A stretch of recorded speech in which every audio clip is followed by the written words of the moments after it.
卫福部宣布，为11月初1开始，全国22个县市所有拄出世的婴仔，全面拢来适用幼儿专职医师的制度。除了照顾这个幼儿的健康，也通量早找出发展慢，也阁有高风险的个案，要同齐来保护婴仔的发展。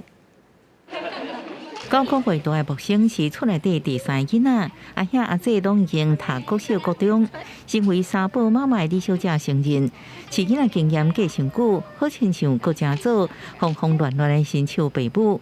好在在今年5月，查某囝木星加入幼儿专职医师制度，无论是感冒、注有风邪这些相关的问题，拢用透过手机通讯软体请教医师，互伊饲囡仔过程更加安心。以前可能就是上网查查看，可是也不太知道那个讯息到底是正不正确的。可是在这里的话，就是有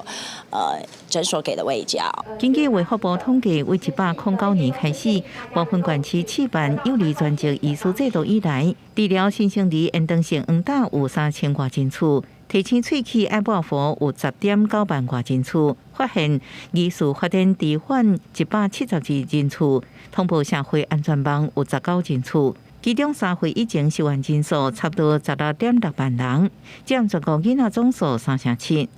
为11月初1开始，这个计划会扩大到全国22县市，会将所有新生儿全面纳入，一个拢未落高去。出生之后，那就可以一直有一位医师能够来照顾他，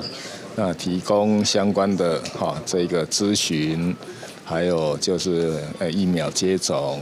卫福部强调，明年要编列20亿预算来执行幼儿专职医师制度，平均一个医师照顾300个囡仔，也鼓励3岁以下家长加入，优化每一个囡仔的健康照护。记者综合报道。